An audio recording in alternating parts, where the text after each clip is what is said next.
Bien voilà, alors moi j'ai préparé mon tube de cuivre qui fait donc 195 de longueur avec les deux petits espacements, les deux petits trous le plus près possible de la surface, comme le préconise Jean-Émile. Mes deux petits trous donc sont faits de part et d'autre, avec un espacement ici entre les deux trous, le centre des deux trous, un espacement de 1 cm. Donc qu'on va retrouver ici.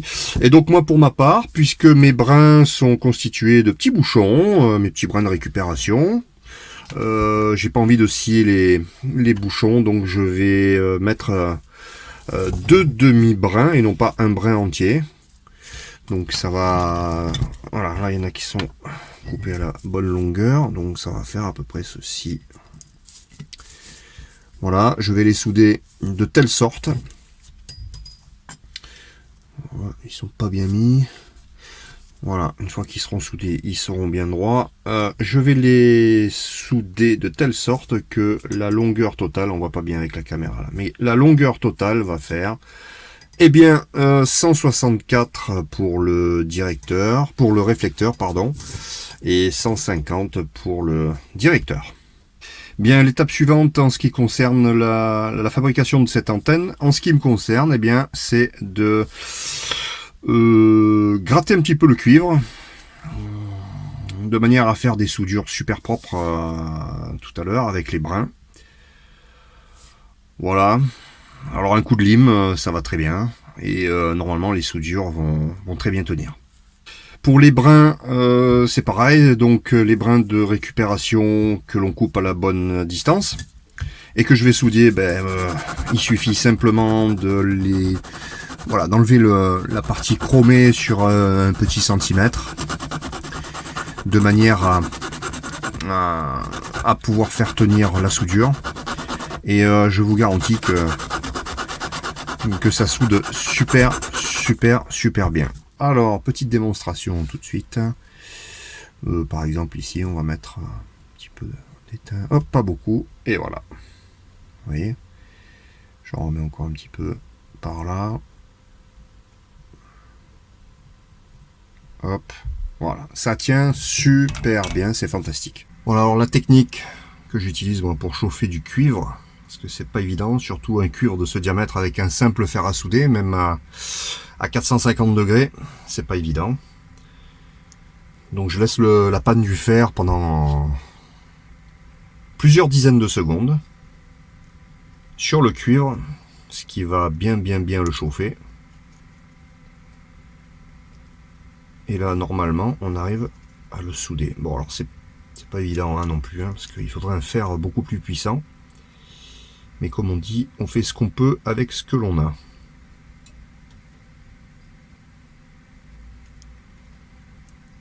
Donc, du coup, on fait beaucoup de fumée.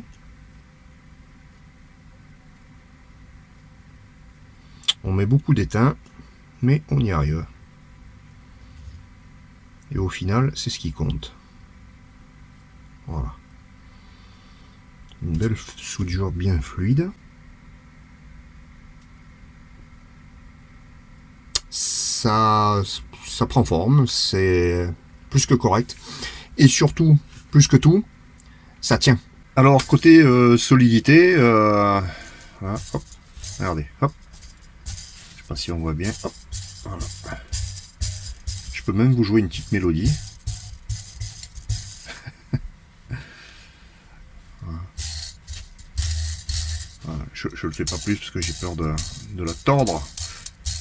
Mais voilà, côté solidité, ça tient. Il n'y a pas de souci. Bien voilà, la ligne adaptatrice est constituée. Voilà. Alors moi je l'ai faite avec une baguette de cuivre de 2 mm. Jean-Émile, lui, il préconise du 1,5. D'ailleurs, il m'avait répondu à la question que j'avais posée, puisque c'est pas spécifié dans sa vidéo. Et là, nous avons bien 7 mm entre la ligne et le brin, ainsi que tout le long du boom, et y compris de l'autre côté.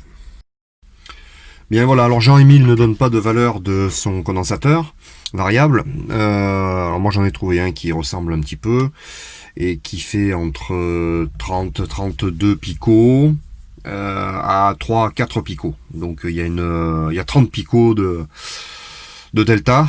Donc je pense que ça va être bon, ça va le faire. Bien voilà, on a encore un petit peu avancé dans le projet. La capacité est soudée. Voilà. Elle est soudée et donc sur ce point-là va venir l'âme du coax.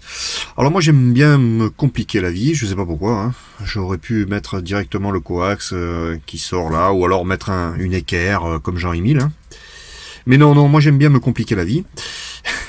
Je vais faire un trou, je vais faire passer un coax à l'intérieur du tube, faire sortir le coax là, donc à la masse la tresse, sur la petite patte là, de la capacité lame, et puis alors en bout je vais mettre une BNC. Voilà, pour faire quelque chose de propre, compact, et surtout l'idée ça va être de pouvoir mettre un talkie au bout directement sur l'antenne. Voilà, enfin l'antenne va se monter directement sur le talkie. Clac. Oh, j'ai pas de talkie sous la main là pour. Enfin, on fera. Je montrerai après exactement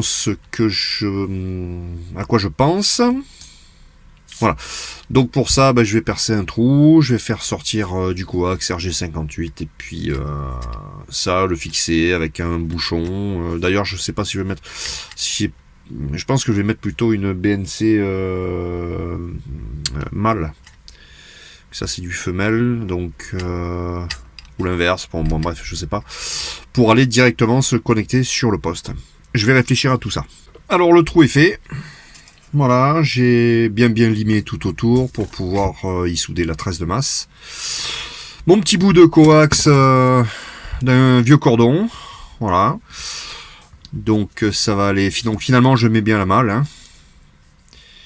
Donc voilà. Maintenant, il n'y a plus qu'à s'amuser à faire sortir le bout de coax par le trou, là. Voilà, l'antenne est complètement et totalement terminée. Donc avec la partie, comme je l'ai dit, le coax à l'intérieur. Ce qui me permettra de brancher directement un TX. Et de libérer une main en portable. Ce qui est quand même pas mal et pas négligeable. Donc on va passer tout de suite aux essais. Bon alors voilà, pour l'essai, c'est pas compliqué, on va se le faire directement sur le MFJ puisque la connectique va bien. Et puis on essaiera de faire le réglage avec la capacité. Ok, donc là je suis 430, 2.5, 437, hop ça remonte. Apparemment il serait pour du 435. 446, moi c'est ce qui m'intéresse. Alors on va jouer sur la capacité, on va voir ce qui se passe. 3-4, c'est pas évident. 1-9, bon on va continuer. Ah, mais là par contre je suis arrivé au bout. Je suis arrivé au bout, mais 1-7 c'est pas trop dégueulasse. Je continue. 1-6, je la dévisse à fond. Si je suis en dessous, hop, bon là c'est plus bon, ça remonte. Bon, je vais revenir comme c'était. 1-7, je crois que c'était le mieux. 1-7, 1-6. Bon après l'environnement il est pourri, hein. Je reconnais qu'il est pourri. Il faudrait que j'aille le faire dehors en fait, hein. Bon voilà, en extérieur, en m'écartant de toute masse métallique, c'est tout ce que j'ai pu obtenir là comme résultat 1,4 sur 446, aux alentours de 446. Voilà, si on descend un peu, 445, 444, hop, voilà, 442, on remonte à 1,5, 446, 447, 448, 1,6, 447, 1,5. Voilà, si on redescend aux alentours de 446, les fréquences qui nous intéressent. 1,4. Voilà. petite antenne HP9CV. Bien, alors pour la petite histoire, je n'arrivais pas à faire descendre le ROS tout à l'heure. Impossible de descendre moins de 1,7, je crois que j'étais à 1,7, 1,8. Impossible. Donc je pensais tout d'abord que c'était la capacité qui interférait avec l'élément, puisqu'elle était parallèle. Donc je l'ai mise dans ce sens. Et dans ce sens, ça faisait pareil, voire je crois que c'était un peu pire. Donc j'ai remesuré la longueur des éléments. Et là, je me suis aperçu que j'étais un poil trop court.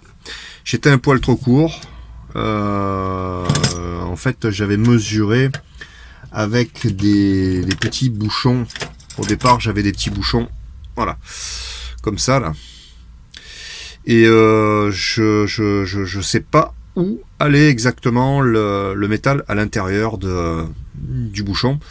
Donc j'ai pris à peu près le centre. Bon, il s'avère que en fin de compte, c'était pas les bonnes mesures que j'ai prises. Donc j'ai coupé les bouchons. J'ai rajouté des vis au bout de chaque élément. Alors, je sais pas si on va bien voir. Voilà. Boum. Voilà. J'ai rajouté des vis que j'ai coupées. Et la longueur totale, du coup, des éléments maintenant est exactement pile poil la bonne dimension. Voilà. Donc, après réglage, vous avez pu voir que les réglages étaient bons à 1.3, 1.3, 1.4, c'est tout à fait acceptable. Bien, nous arrivons sur le terme de cette vidéo. Je vous remercie de l'avoir regardé. Je remercie également Jean-Émile et ses vidéos. Je me régale à les regarder. Je vous invite à aller visiter sa chaîne YouTube parce qu'elle est terrible. Je la mets en description juste en dessous.